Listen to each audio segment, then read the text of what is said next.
Bonjour, c'est la quatrième séance de l'histologie animale. Dans cette séance, on va continuer le chapitre des tissus conjonctifs non spécialisés et on va voir encore le premier tissu conjonctif spécialisé. Commençons tout d'abord avec la lame basale, la structure de la membrane aux lames basales. Nous avons vu dans le premier chapitre que la lame basale fait partie du tissu épithélial.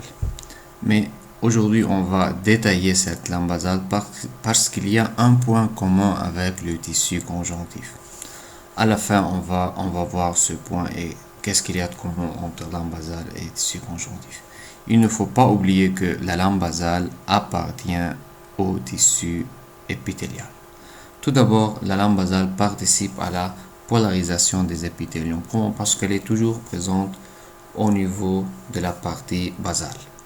Donc, elle participe à la polarisation. Encore joue un rôle mécanique en assurant la cohésion entre épithélium et tissu conjonctif sous-jacent.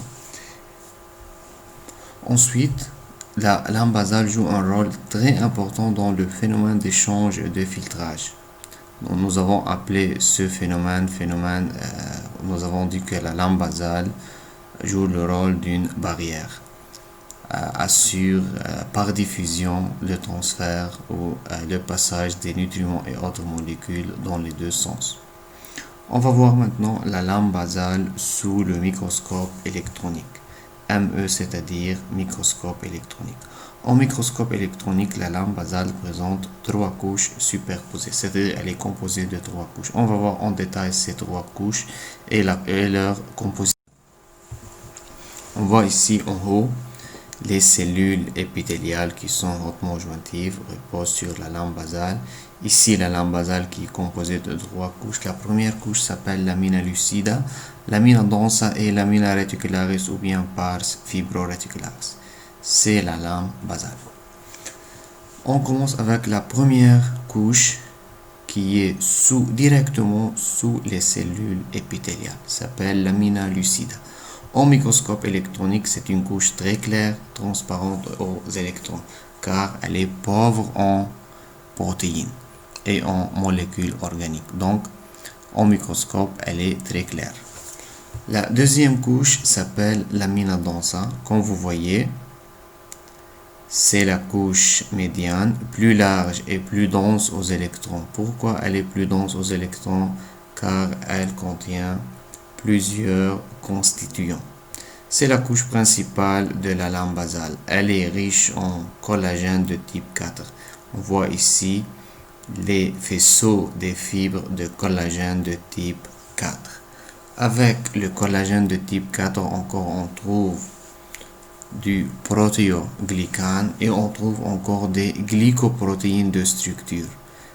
Ici, on voit les glycoprotéines de structure. La troisième couche, la couche profonde, s'appelle pars fibroreticularis ou bien lamina reticularis. D'après son nom, fibroreticularis, c'est-à-dire elle est composée des fibres de réticuline. Donc ici dans cette région, il y en a des fibres de réticuline. Et le rôle de cette couche, elle assure la liaison entre tissu conjonctif sous-jacent et tissu épithélial. On dit donc que la lame basale ou bien le tissu épithélial est relié avec le tissu conjonctif sous-jacent par l'intermédiaire de la couche fibroreticularis. Maintenant, on va voir comment se fait la synthèse de ces trois couches. Tout d'abord, la première et la deuxième couche, lucida et densa, les deux, sont synthétisées par les cellules épithéliales. Mais la couche profonde, pars fibroreticularis, elle est synthétisée par les fibroblastes du tissu conjonctif. Donc la conclusion, la lame basale, la partie principale de la lame basale, c'est-à-dire les deux premières couches, sont synthétisées par les cellules épithéliales, mais la couche profonde est synthétisée par les fibroblastes du tissu conjonctif. On voit ici ces détails. Les couches 1 et 2 sont synthétisées par les cellules épithéliales et contiennent surtout du collagène type 4. Bien sûr, avec le collagène type 4, il y en a des protéoglycanes avec, comme vous avez vu, des glycoprotéines des structures. Ce sont des protéines non fibreuses avec les protéines fibreuses. La couche 3, c'est-à-dire pars fibroréticularis, elle est synthétisée par les cellules du tissu conjonctif, par les fibroblastes du tissu conjonctif. Essentiellement composés de collagène type 3, parce que les fibres de réticuline, ce sont des fibres collagène de type 3. L'épaisseur de cette lame basale et sa composition varient d'un épithélium à un autre selon la localisation. La lame basale n'a pas toujours la même épaisseur ni la même composition. La même composition, c'est-à-dire la même quantité de fibres ou bien la même quantité de protéoglycanes ou glycoprotéines. La lame basale fait partie du tissu épithélial. Chez les tissus conjonctifs non spécialisés, il n'y a pas de lame basale. Dans le chapitre des tissus conjonctifs non spécialisés, toujours on dit que la lame basale appartient au tissu épithélial. Mais la lame basale se trouve ailleurs, se trouve dans des autres tissus, autour de certaines cellules. On va trouver la lame basale autour de cellules adipeuses. La cellule adipeuse, c'est la cellule spécialisée du tissu conjonctif qui s'appelle le tissu adipeux. C'est un tissu conjonctif spécialisé. La lame basale entoure la cellule, enveloppe la cellule. Encore au niveau des tissus musculaires, la lame basale enveloppe les cellules musculaires. Encore au niveau du tissu nerveux, la lame basale enveloppe la cellule de Schwann. Maintenant, la classification des tissus conjonctifs non spécialisés. On va voir en détail les différents types de tissus conjonctifs non spécialisés. Comment on classifie ces tissus? Selon deux critères. Premier critère, c'est la composition de la matrice, c'est-à-dire la matrice, elle est riche en substances fondamentales ou bien riche en fibres. Deuxièmement, la nature des fibres dans la matrice. Ce sont des fibres de collagène ou bien fibres de réticuline ou bien fibres d'élastine. Selon cette composition, on classifie les tissus. Ici, les différents types de tissus conjonctifs non spécialisés, comme vous voyez. Ici, le tissu muqueux n'est pas demandé cette année, donc cette partie c'est à enlever du cours. On va commencer avec le tissu conjonctif lâche, s'appelle encore tissu aréolaire. Ensuite, tissu conjonctif dense, tissu conjonctif élastique. Le tissu conjonctif élastique, c'est un tissu dense. Tissu réticulaire, c'est un tissu lâche. On va voir ces détails. Tout d'abord, le tissu conjonctif lâche ou bien aréolaire. C'est le tissu conjonctif non spécialisé le plus répandu dans l'organisme. Il est présent dans tous les organes de notre organisme, sauf dans le système nerveux central. Il est composé en proportion équilibrée de cellules. Les cellules ici sont des cellules fixes, c'est-à-dire les fibroblastes. Et les fibres, collagène, élastique, réticuline. Collagène de type 1, bien sûr. Ici, on dit en proportion équilibrée, il faut ajouter que la quantité des cellules et des fibres est faible. Donc, ce tissu est faible en cellules et en fibres. Mais, il est riche en substances fondamentales. Composé en proportion équilibrée de cellules et des fibres, qui sont les deux, les cellules et les fibres sont enfouies dans une substance fondamentale abondante. Conclusion, nous sommes très riches en substances fondamentales. Et nous avons vu la dernière fois que la substance fondamentale a l'aspect ou la forme d'un gel très hydraté. Donc, quand le tissu conjonctif non spécialisé est très riche en substances fondamentales, pauvre en fibres, son aspect sera comme un gel. Pour cela, on l'appelle tissu conjonctif lâche. Il est souple. La souplesse vient de la richesse en substances fondamentales. Assure plusieurs rôles ou plusieurs fonctions importantes. On va voir les rôles importants de ce tissu. Ici, dans ce schéma, on voit juste l'organisation de ce tissu. Ici, la cellule conjonctive, le fibroblaste. puis la protéine fibreuse ou bien les fibres de collagène qu'on voyait qui sont plus larges, plus épaisses. Les fibres de collagène sont plus épaisses que les autres fibres. Les fibres élastiques ici.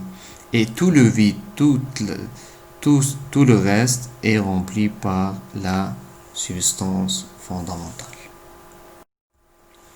Maintenant, les rôles ou bien les fonctions du tissu conjonctif lâche. Un rôle de soutien de divers tissus et organes. Exemple, tissu musculaire. Les cellules musculaires sont soutenues par le tissu conjonctif lâche. Et même les fibres nerveuses dans le système nerveux périphérique, pas central, sont soutenues encore par le tissu conjonctif lâche. Rôle métabolique, nous avons vu dans le premier chapitre que le tissu conjonctif aide dans le nutriment de tissu épithélial. Donc, rôle métabolique ici, c'est-à-dire passage de diverses substances entre le sang et les autres tissus, exemple entre sang et tissu épithélial. Rôle de défense, encore nous avons parlé de cette fonction la dernière fois, cette fonction est assurée par les cellules mobiles, les globules blancs qui viennent de la circulation sanguine. Défense, réaction inflammatoire, phénomène immunitaire et processus de cicatrisation. Le processus de cicatrisation est assuré par les fibroblastes. On regarde ici toutes les fonctions du tissu conjonctif lâche. Tout d'abord, rôle de support ou rôle de soutien. Nous avons donné ici, c'est l'exemple de épithélium stratifié dans notre corps, c'est épithélium de revêtement. Ou bien encore, on peut ajouter, comme j'ai dit avant, le tissu, par exemple, les cellules musculaires sont soutenues, sont enveloppées par tissu conjonctif lâche qui joue le rôle de soutien. Stockage, ions et eau. Encore, nous avons dit que c'est un tissu à l'aspect d'un gel très hydraté, c'est-à-dire stocke facilement l'eau et les ions. Encore, il peut stocker la graisse. Vu que, encore nous avons vu ça la dernière fois, que dans le tissu conjonctif, on trouve parfois quelques adipocytes. Rôle de défense est assuré par les cellules immunes qui viennent de la circulation sanguine. Rôle d'échange ou rôle métabolique, transport des nutriments qui viennent de la circulation sanguine et passent à travers ce tissu vers autres tissus. Finalement, rôle de réparation ou bien cicatrisation. Ce rôle est assuré surtout par les fibroblastes qui accélèrent ou facilitent la réparation de blessures ou de l'endommagement au niveau du tissu. Deuxième catégorie des tissus conjonctifs non spécialisés, ce sont les tissus conjonctifs denses. Leur composition est l'inverse du tissu conjonctif lâche. Regardez ici, ils sont riches en fibres, pauvres en substances fondamentales. Donc toujours, un tissu conjonctif, quand il est riche en substances fondamentales, directement on dit il est pauvre en fibres. Et l'inverse est vrai encore. Ici, il est riche en fibres, ou bien ils sont riches en fibres, et donc pauvre en substances fondamentales. Et encore, on ajoute pauvre en cellules. Leur rôle est presque exclusivement mécanique, rôle de résistance, de protection. On oublie ici le rôle métabolique ou bien le rôle de défense immune. Donc, pour la défense immune ou bien le rôle métabolique, il nous faut un tissu qui est riche en substances fondamentales pour faciliter le déplacement des cellules sanguines et encore pour faciliter la diffusion des nutriments.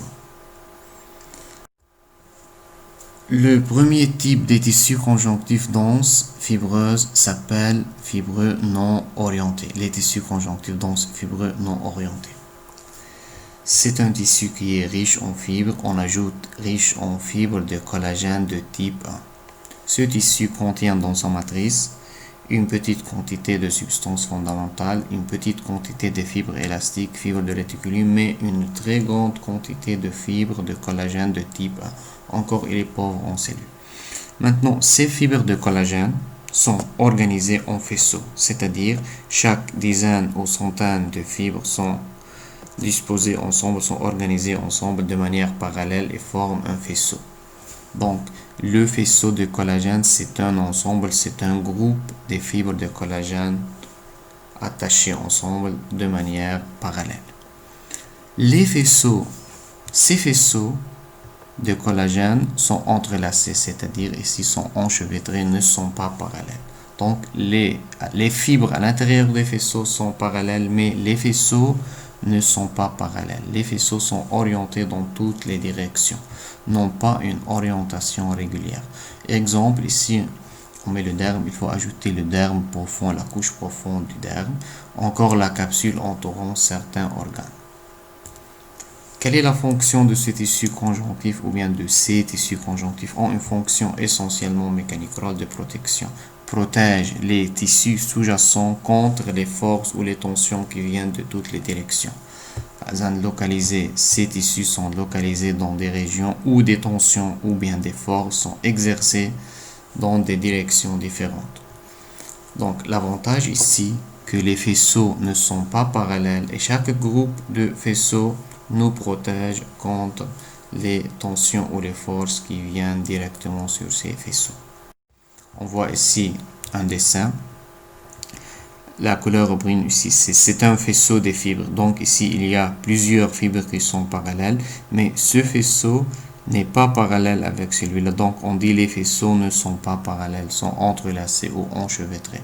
L'avantage que chaque faisceau protège les organes ou bien les tissus sous-jacents contre les tensions qui viennent de toutes les directions. Maintenant, tissu conjonctif dense fibreux orienté. Orienté, c'est-à-dire tous les faisceaux ont la même orientation. Tous les faisceaux sont parallèles. On les retrouve dans certaines régions où ils sont adaptés à la tension exercée dans une seule direction. Donc, se trouvent dans notre organisme dans des endroits où la tension ou la force viennent d'une seule direction. Pas comme au niveau de l'épiderme où les forces viennent de toutes les directions. Les faisceaux de fibres de collagène type 1, sont parallèles les uns aux autres. Tous les faisceaux ici sont parallèles. Exemple, tendons et ligaments. On va voir dans la prochaine diapositive un schéma qui montre les tendons et les ligaments. Quel est l'avantage de ces tissus? Ces tissus sont organisés pour résister à des tensions exercées, comme j'ai dit avant, dans une seule direction. Donc, toutes les fibres, tous les faisceaux sont disposés dans la même direction pour protéger l'organisme contre les forces qui viennent de cette direction seulement. Regardez ici un tendon et un ligament. Le tendon, c'est un tissu conjonctif dense orienté qui relie l'os avec le tissu musculaire. Et ce tendon contient des faisceaux qui sont tous parallèles, c'est-à-dire et orientés dans la même direction, dans cette direction-là. Ces tendons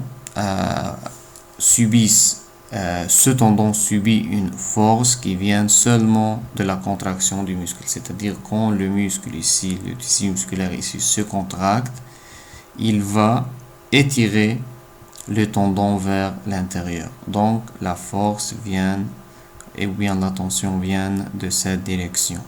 Le tendon met toutes les fibres, tous les faisceaux dans cette direction pour résister, pour se protéger contre cette force. Pareil ici au niveau du ligament.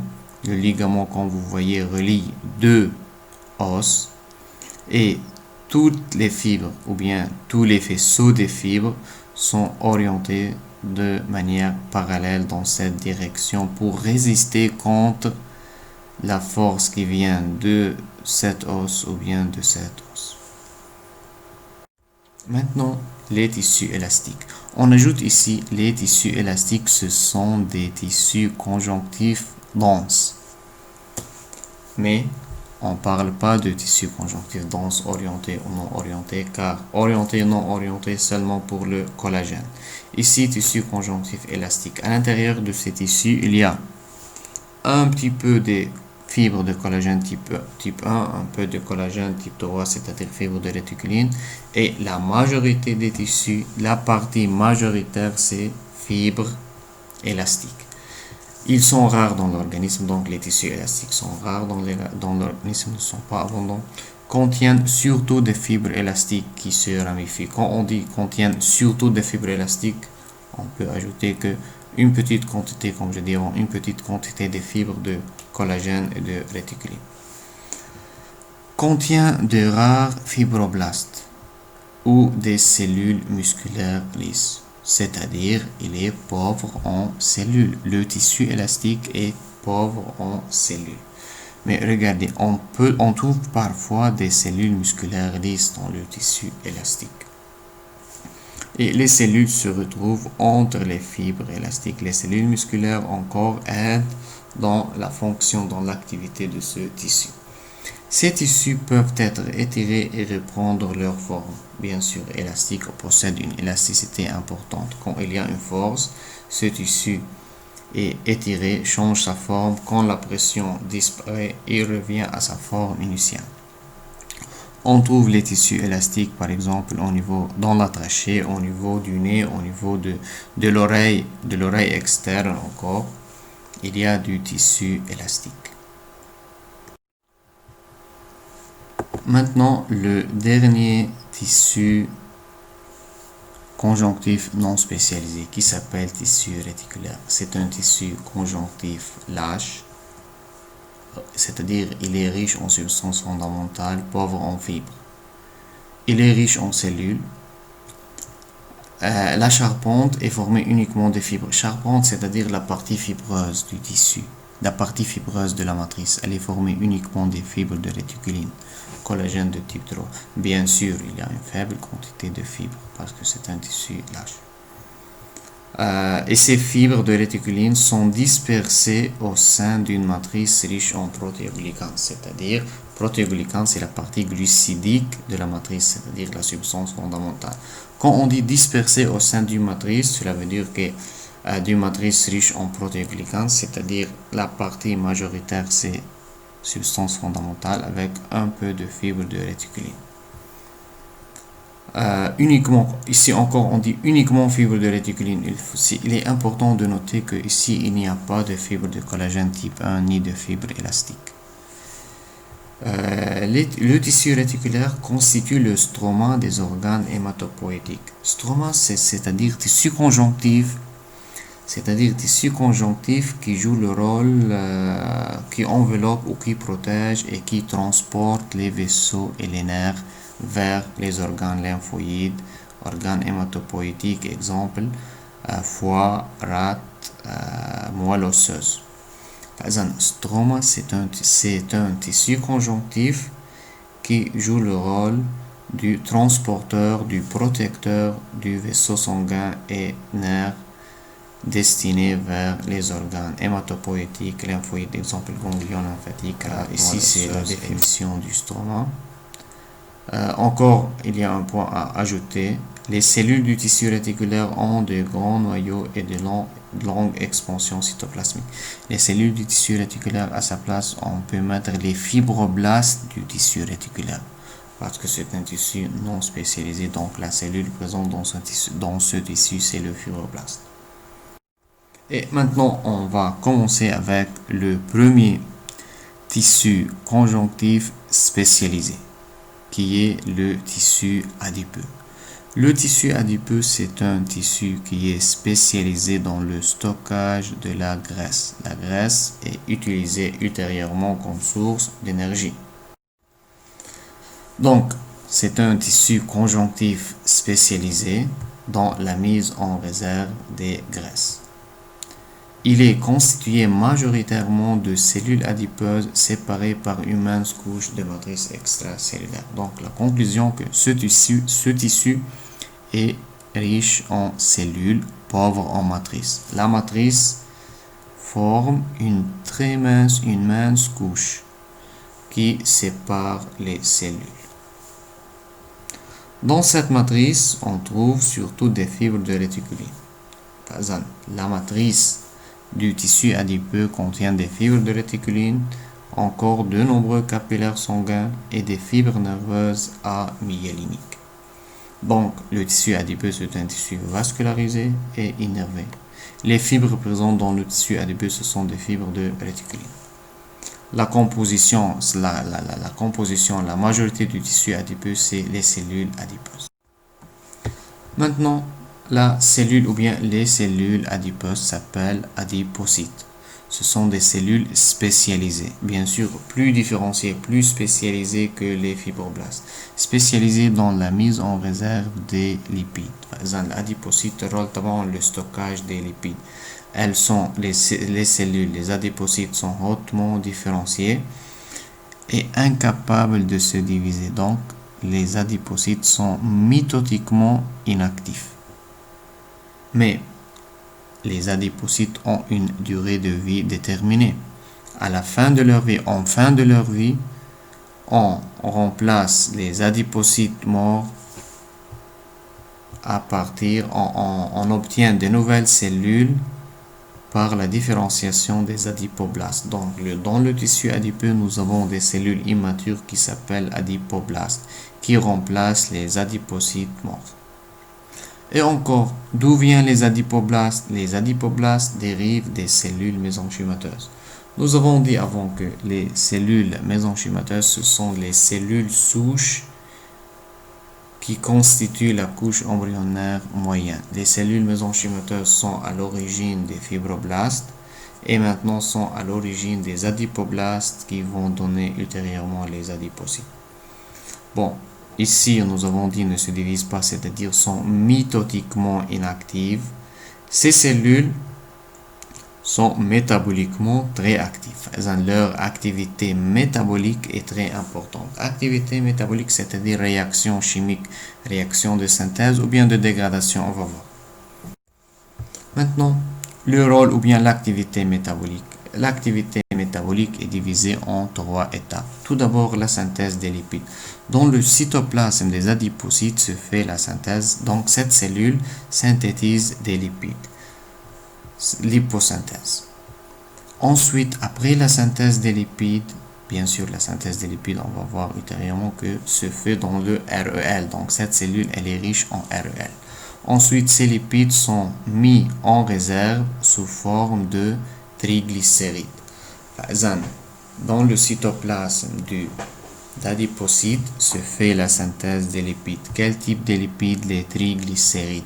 Ensuite, ces triglycérides sont stockés dans le cytoplasme de la cellule, dans une vacuole lipidique centrale.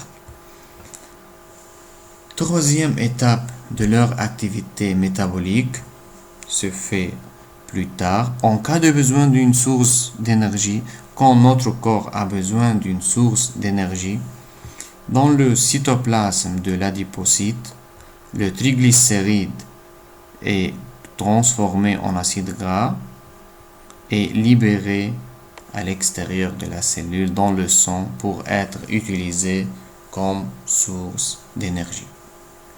On a les 3 étapes de leur activité métabolique. Tout d'abord, synthèse des lipides.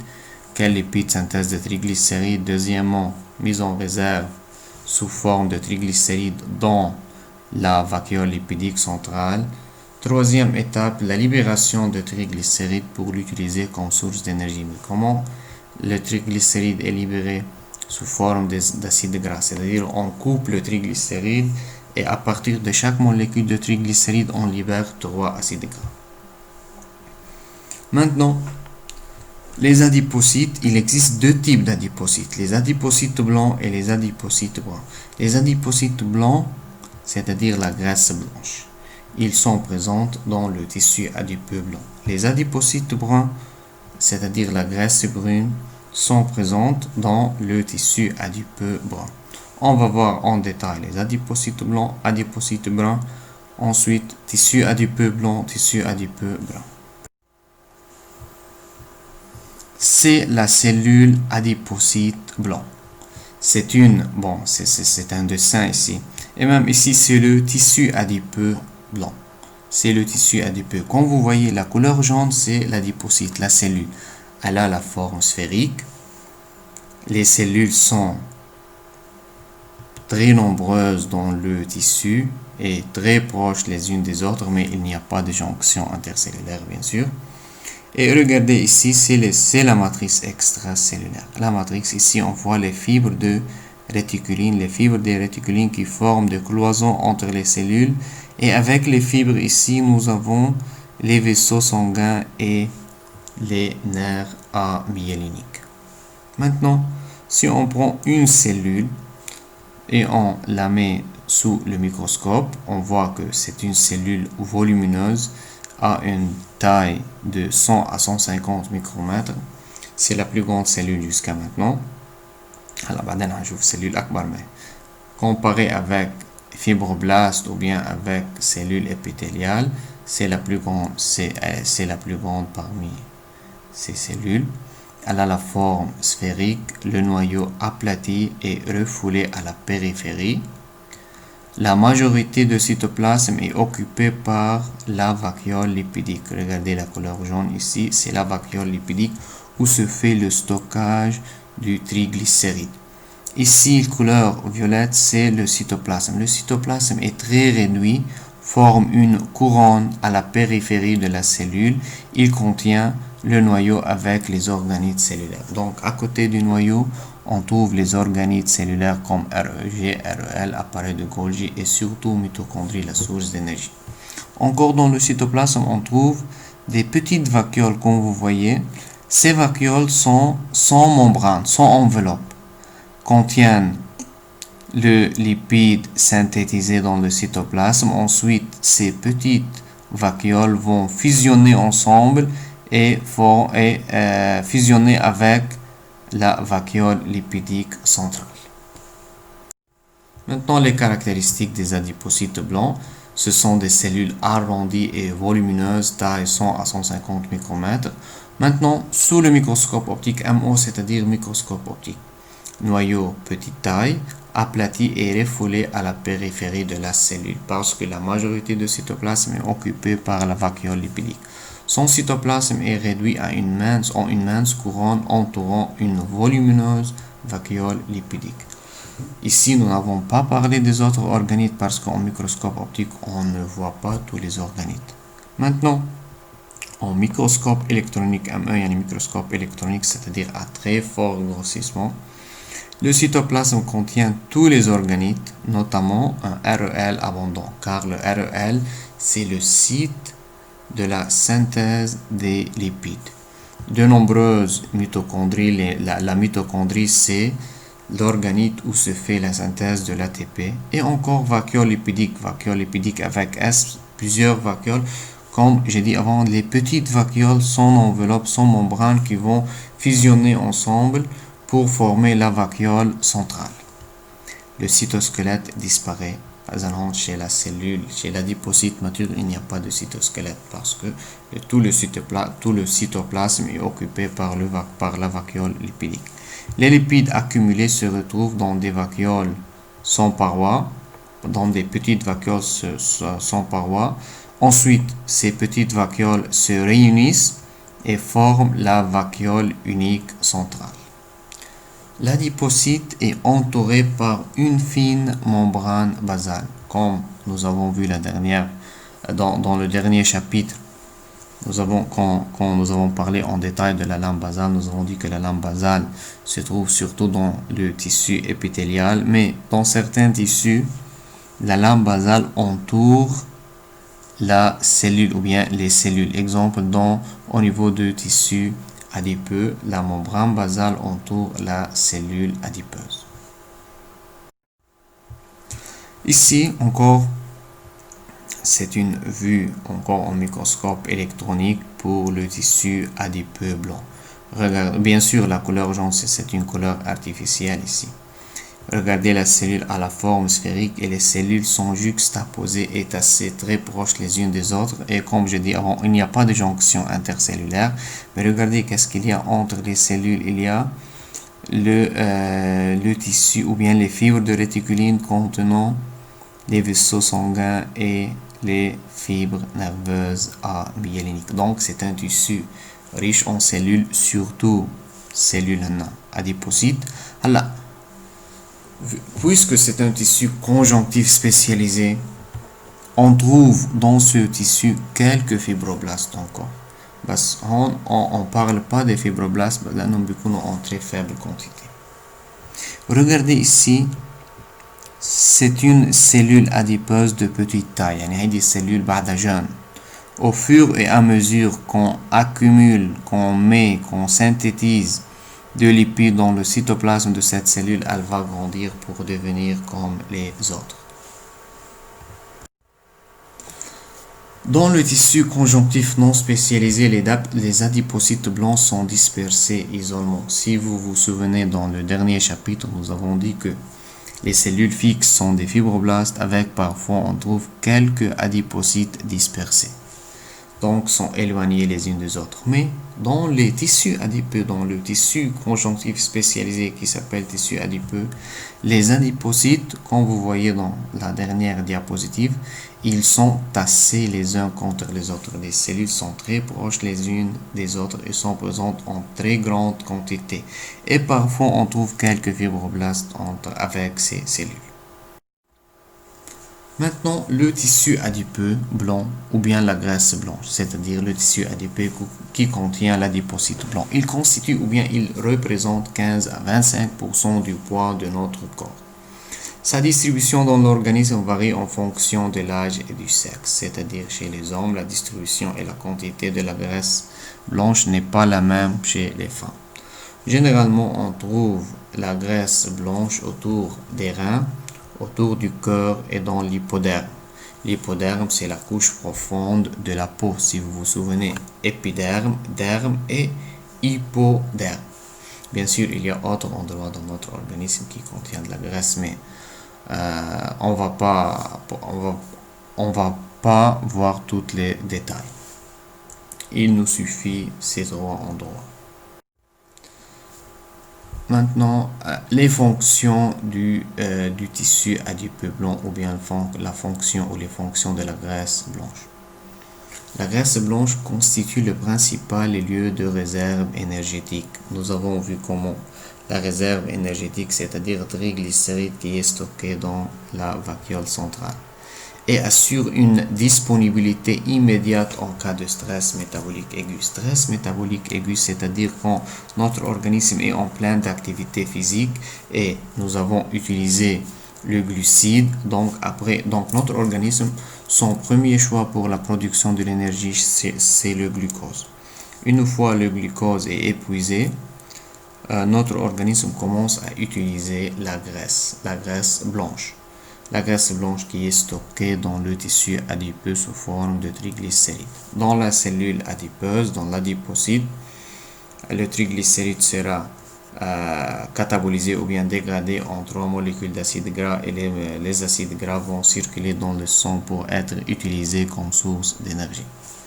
Autre fonction, à la graisse blanche, elle est un bon isolant thermique. Isolant thermique, عازل حراري. Exemple, l'hypoderme, c'est un isolant thermique. Encore, l'hypoderme, c'est un amortisseur de choc.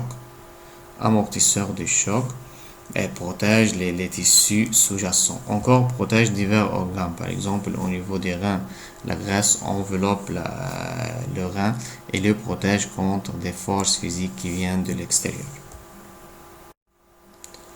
Le deuxième type des tissus adipeux, c'est le tissu adipeux brun. Le tissu adipeux brun, c'est une source de chaleur. فإذا الأديبوسيت بلون هون ما حكيتها يمكن أو مرقتها بسرعة. الأديبوسيت بلون c'est une source d'ATP. L'ATP c'est une énergie utilisable, énergie chimique utilisable. Par contre, le tissu adipeux brun est une source de chaleur ou thermogenèse. La chaleur c'est une énergie mais non utilisable. إذا هي منا énergie chimique utilisable يعني هي énergie perdue. Chaleur, c'est de l'énergie perdue. Chaleur juste pour protéger l'organisme, pour garder la température de l'organisme. Ça est une source de chaleur, c'est-à-dire juste, ce tissu juste maintient la température de l'organisme. Surtout ce tissu est surtout abondant chez les mammifères hibernants. Les mammifères hibernants, ce sont les animaux qui dorment pendant l'hiver. Exemple, l'ours. Encore présent chez l'espèce humaine, principalement au début de la vie chez le fœtus et le nouveau-né, mais il est absent chez l'adulte. Yani, encore chez le fœtus et chez le nouveau-né, joue le rôle encore thermogénèse, c'est-à-dire une source de chaleur, donne de la chaleur pour le fœtus et le nouveau-né. La graisse brune possède une vascularisation extrêmement riche, donc il est plus vascularisé que l'adipocyte, que le tissu adipeux blanc. Maintenant, la cellule, c'est-à-dire l'adipocyte brun, diamètre 50 micromètres. Plus petite, la cellule adipeuse brune, elle est plus petite que adipocyte blanc. Noyau excentré, regardez le noyau qui est sphérique, excentré, c'est-à-dire un peu loin du centre. Là-bas était aplati et refoulé à la périphérie. Ici, nombreuses vacuoles lipidiques avec membrane, avec paroi. La couleur jaune ici, ce sont des vacuoles lipidiques. Plusieurs vacuoles là-bas. Qu'il y en a une seule vacuole. Bien sûr, plusieurs mitochondries. Regardez les mitochondries qui ont la couleur brune. Donc, qui donne la couleur à cette cellule, c'est la mitochondrie. Par exemple, la mitochondrie donne l'aspect ou la couleur brune pour cette cellule. Parce que cette cellule possède des mitochondries qui sont différentes des mitochondries présentes chez les autres cellules. Nos mitochondries ont leur fonction principale, c'est la production de la chaleur. Unique fonction principale unique, production de l'ATP. Dans cette cellule transforme l'énergie stockée dans les vacuoles en chaleur. Par exemple, utilise les lipides stockés dans les vacuoles lipidiques pour donner de la chaleur et pas de l'ATP. Ici, une comparaison entre les deux. L'adipocyte blanc est 2 à 3 fois plus grande que l'adipocyte brun, noyau aplati refoulé à la périphérie, ici noyau sphérique excentré, les deux sont riches en REL, mais on parle surtout ici chez l'adipocyte blanc du REL parce qu'on parle plus en détail de cette cellule parce qu'elle est présente chez nous maintenant. L'adipocyte brun n'existe pas chez l'adulte. Les petites vacuoles ici qui contiennent du lipide sont sans paroi, ne possèdent pas un paroi, mais ensuite se réunissent ensemble avec la vacuole lipidique centrale.